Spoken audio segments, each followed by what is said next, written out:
Hello guys, today I'll be showing you how to set up this working iris mechanism. If you follow all my steps, it will all be very clear, so please make sure to follow every step correctly. So as you can see here, these are all the pieces that you will need. First of all, you will need the iris base. This is the main plate which houses all the other components. Next up, you will need the actuator ring. This is the part which goes inside and which actually holds and spins the pins on these little lattices. Then next up, you have this the securing pin. This one goes. You'll see where this one goes in a bit. So next, you have the flowers. When you print them, they will be like this. What you will need to do is you will need to fold the flowers so that the petals go like this, because you need one of these pins on both sides. So make sure you fold this nicely so it's nice and centered, so it doesn't gravitate too far away from the center like this. There you go. I would say that's fine. And after you do that, you take a little bit of super glue and you just dab a little bit on it. You don't want to go too much, but just like a small amount will be fine.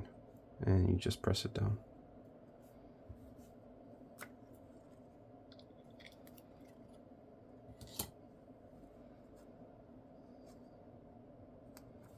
And you just hold it down for a couple of seconds until it hardens. Like so. There you go.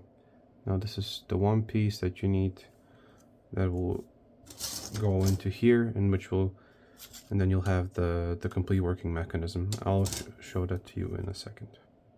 And you will want to do this for 12 times, because this model uses 12 of these petals to get the iris mechanism working. So make sure if you're using my STL link file in the bio, make sure you print these out 12 times. So when you are done with printing all of the petals, what you do is you want to decide which side will be your top side first. I prefer the side that's printed on the bed, because it's a little bit more, it looks a little bit more nicer in my opinion than the top side, which is not that glossy and looks, you can see the layer lines basically. That's why I'm choosing to go with this one for the top, so it looks a little bit more flush with the surface, as you can see. So what you want to do is you want to take the other side, which is not going to be your top side, and you want to place the petals in the order that I'm about to show you. So the easiest way that I found to do this is you hold it up like this. You choose which side you want to be your top side. And the top side of the petals will be, of course, if it will be like this. And I like the layer lines over here, so I think it gives a nice effect. This doesn't really seem that appealing to me when I'm opening the iris. So I'll be putting the layer lines on the bottom and the part that printed on the plate on the top. So this will be going somehow like this. So you take it, you start from a best point to start off is with the part where the little pin is right here. So you just take this and snap it in there like so. And now you have to repeat this process for the next 11 times. I will do this real quick and you can just follow me along.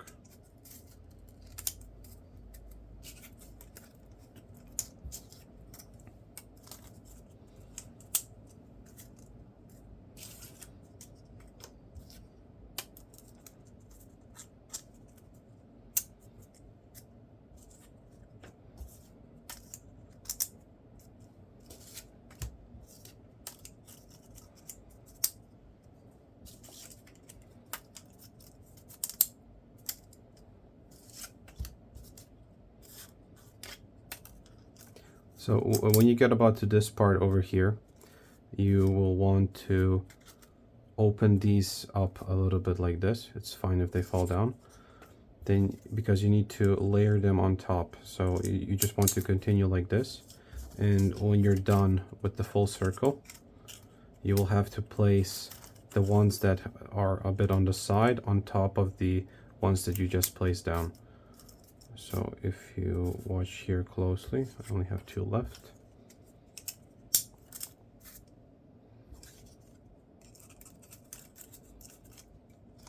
There we go.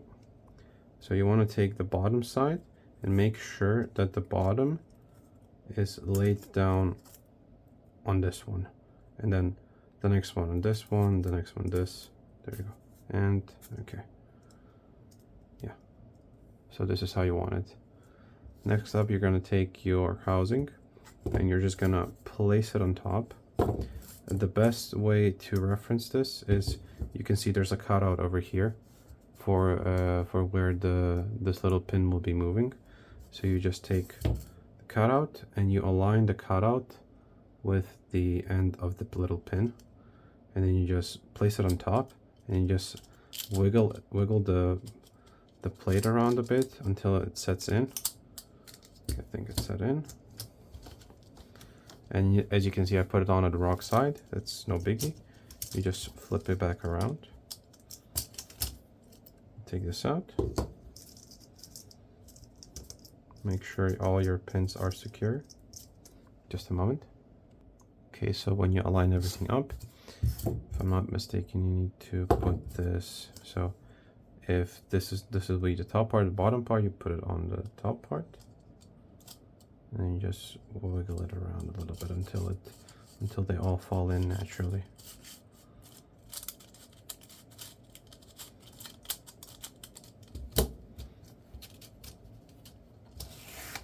There we go.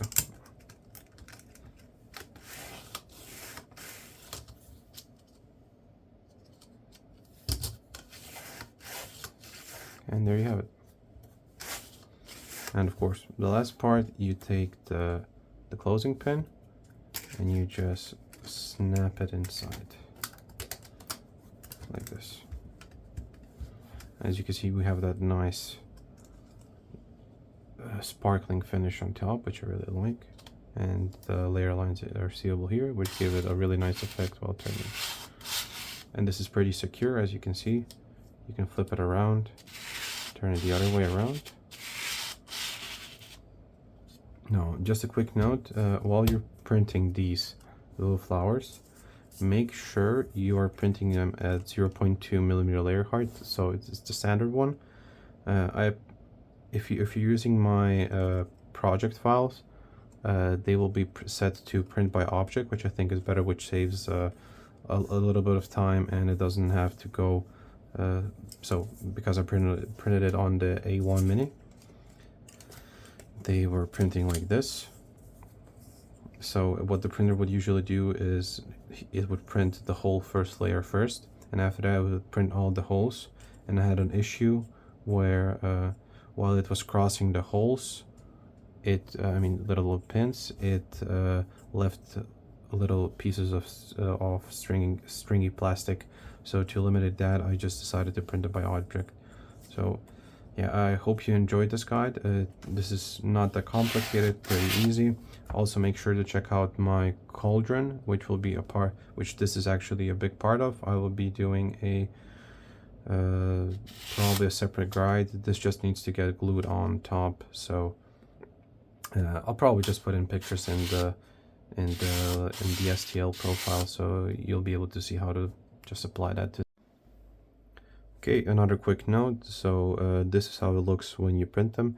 As you can see, your bed needs to be pretty leveled to get the perfect lattice, perfect petal. So you also need to make sure that you clear your surface area beforehand before doing one of these, because you can see I forgot to remove a piece of plastic, and that cost me a little bit of consistency over here. Also, you can see I don't know if you can see this, but there's a little string that happened when going from here to here. So, and if you're having trouble to removing these, first, please make sure that your plate is completely cool. Do not try to peel them off while the plate is still hot.